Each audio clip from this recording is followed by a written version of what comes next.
So I'm here today to announce the government's plan with regard to short-term holiday letting.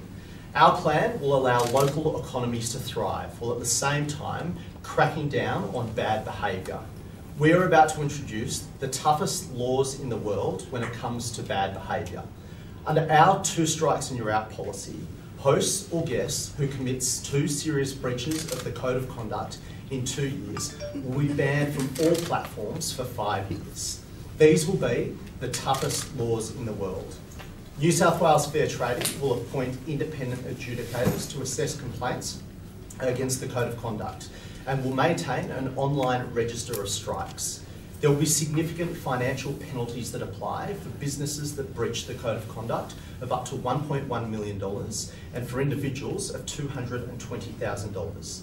As I said, these will be the toughest laws against sharing platforms in the world to crack down on bad behaviour. In addition to that, we recognise the important role that owners' corporations play in governing strata schemes in New South Wales. That's why we're proposing to allow strata schemes and owners' corporations to pass a bylaw restricting the use of short-term holiday letting if the property is not someone's primary place of residence, provided that the majority of 75% vote that way. As I said, we've consulted broadly with stakeholders, industry groups, and of course my parliamentary colleagues. And I'm confident that we've got the policy right that will enable short-term letting to occur in New South Wales, but at the same time, protecting people's property rights and ensuring that owners' corporations can continue to have a say in how strata schemes are governed. I'll now hand over to Minister Roberts. Look, thank you, Minister Kean. The strata laws are incredibly complex, and I'd like to congratulate Minister Kean and the work he's done dealing with the stakeholders across New South Wales in ensuring that we land correctly. As far as planning is concerned, what we want to see is a seamless unification of planning laws in conjunction with strata laws and new legislation.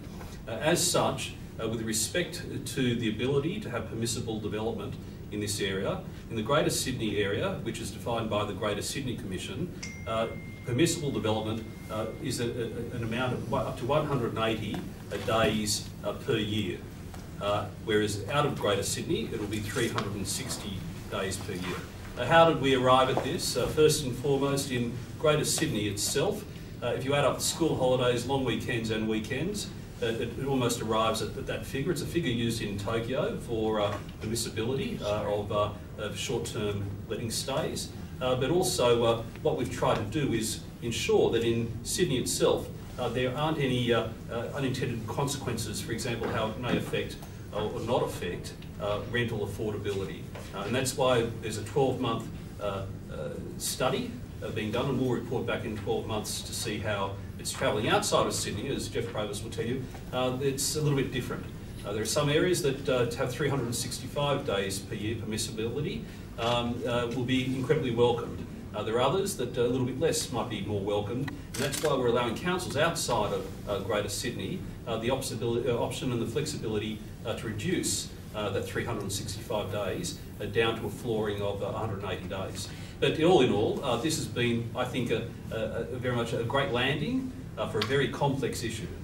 Sorry, can you just explain, so why have you put a cap on in Sydney and not in regional areas? Well, for example, there are different wants and needs within Sydney and the broader New South Wales community, regional communities, where quite often, for example, in Jeff Provost's area, there's a couple of thousand dwellings that are let in this manner.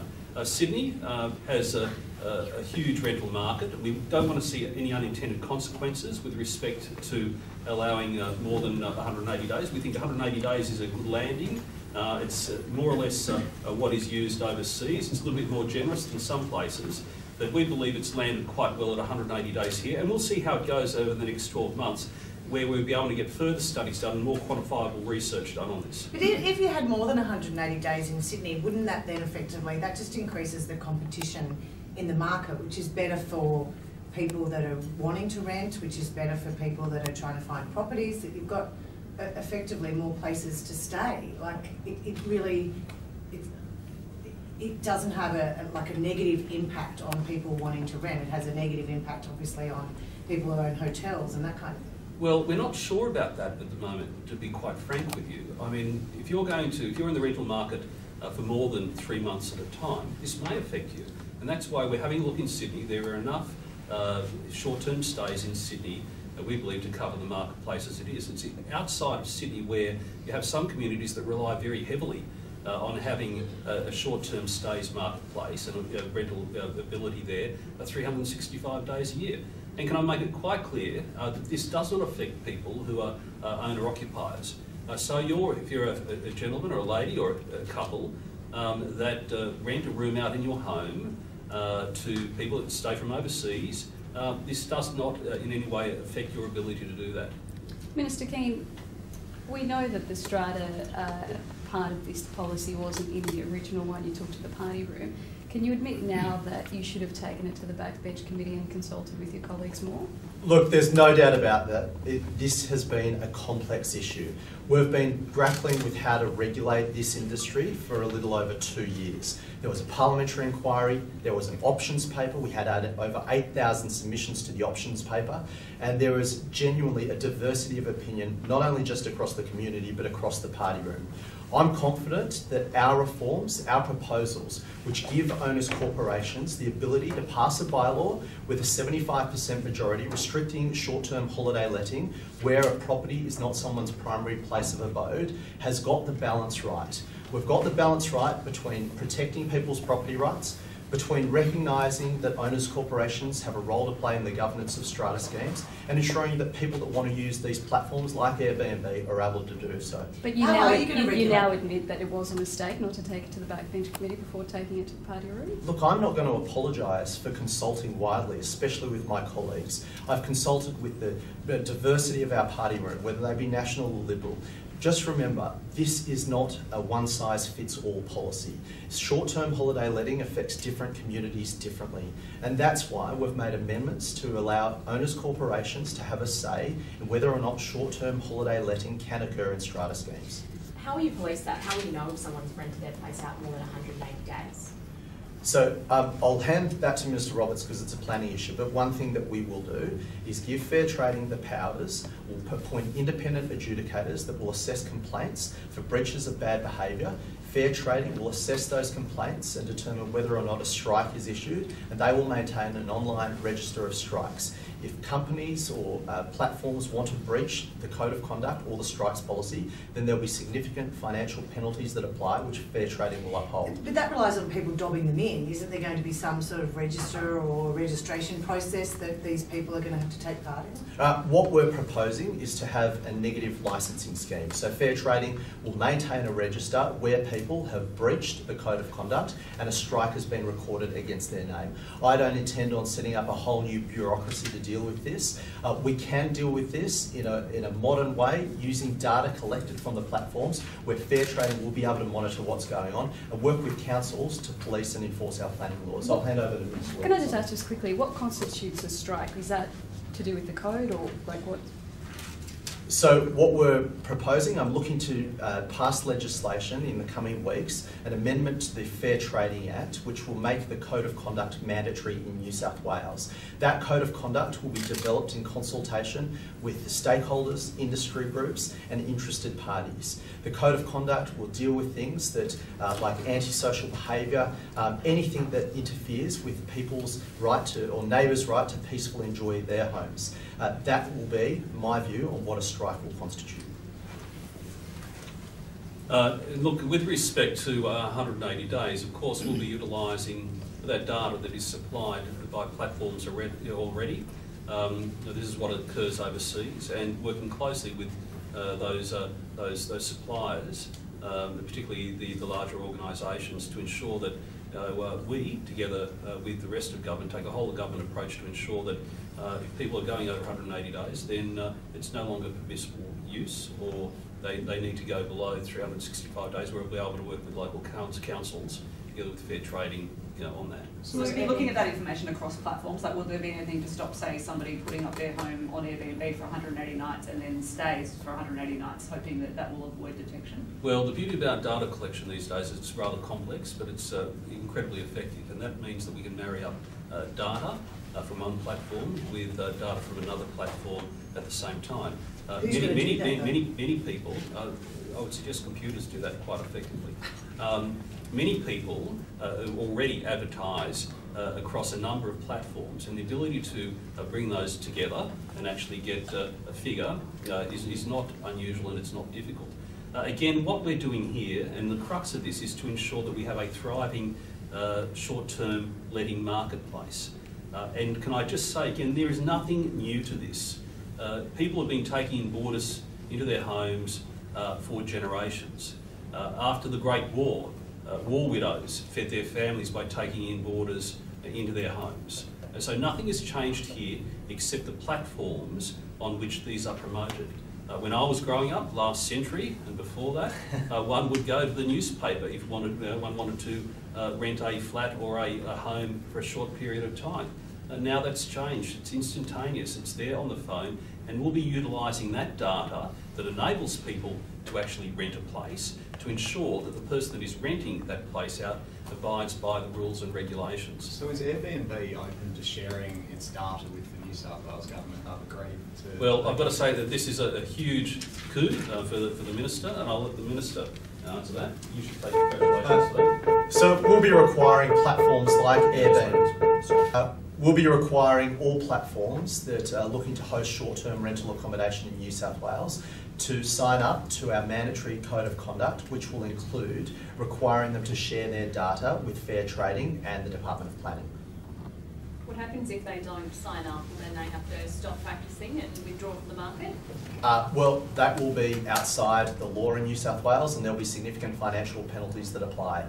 If a platform doesn't adhere to the mandatory code of conduct, then our significant fines of up to $1.1 million for corporations and $220,000 for individuals will apply. Given that this process has taken so long, how long do you think it'll take to get to that code of conduct? We're going to get to work on the code of conduct straight away. I want to see it enforced as soon as possible. Just remember that short-term rental accommodation is currently operating in New South Wales completely unregulated. So there's no way that you can crack down on bad behaviour, or if you have a party house next door, you can do anything about it. These laws will change that, and they are up there with the toughest laws in the world. It will make a difference to neighbours who currently have their peace and quiet disturbed by party houses, and it will also provide certainty to the industry who want to continue to grow in this state. So if someone's living next door to a party house, do they just call the police and then they can be guaranteed there won't be any more parties? So currently there are laws in place to deal with bad behaviour or antisocial behaviour. Currently you can call the police, but what we're doing is giving real teeth that will crack down on bad behaviour for people who use short-term rental accommodation. That means that if you do the wrong thing, whether you're a guest or a host on one of these platforms, and Fair Trading upholds one of the strikes against the code of conduct, if you have 2 strikes in 2 years, you'll be kicked off all platforms in New South Wales for 5. And so just in terms of the strata powers that you've given owners corporations, there will be some investors who aren't very happy because potentially they're facing, their strata owners corporation saying, no, actually you can't use your investment property for short-term rentals. You acknowledge that there will be some unhappy investors.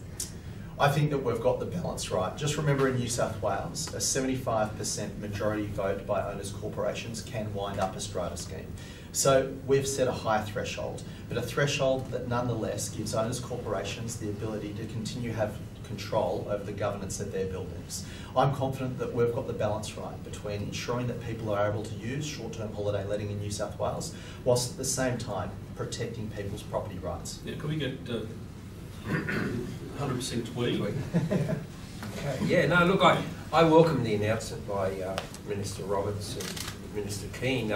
In my particular area, we have over 2,000 properties, and the tweet has actually grown up on holiday letting. It's been around for many, many years, and there's a lot of mum and dad's investors involved in it, not only in units but also in residential houses. And I can give you many cases of particularly widows that have taken in boarders from our universities and tourists that actually supplement their incomes with it. And there's been a large level of uncertainty. Council has put a moratorium on taking action up there, although they have taken action on some areas. But also we've had a couple of cases of party houses. I guess we get that down from the Gold Coast. And this new system gives certainty to those neighbours, but it also gives certainties to the industry, and it's there. I consider it very similar to Uber. The market moved in that way, and it's been a great plus for my town. Apart from those investors and those mums and dads, there's a tremendous, there'd be at least 500-600 people directly in terms of cleaning, maintaining, and then you get the flow-on effect in the tourism trade. So it's a great plus, and it's very welcome news. Thank you. We've got a question, Todd. Mr. Kean, just very quickly with the 12 months, Sure. how will that work at the end of the 12 months? If you do identify any problems or issues, like what will you be looking at? What will happen to people who have been fined this year? Like if they get fined in 6 months' time and then some of the rules change, how will that work? So what we're looking at is reviewing how this policy works for the next 12 months. We are determined to make decisions based on evidence. By being able to collect the data from the platforms, we'll be able to ensure that we've got the policy settings right, and if tweaks need to occur as a result of that, then we will consider it based on the evidence, based on the data. Just some questions for the planning minister on a different topic. Well, as long as you're quick. I'm also leader of the House. Yeah, just for new Sydney suburbs, are you confident you can get the infrastructure there to make it work? Oh, with new Sydney suburbs, we're just not confident of getting the infrastructure there to make them work. We are doing it. We're investing more money than any generation before us in providing infrastructure for new suburbs, and we'll be spending more on infrastructure, not just for this generation, but for generations to come. This is a government that has done more through providing key transport infrastructure together with schools, hospitals, police stations, all those services, either concurrently or before these communities are built. And that's something we're very proud of.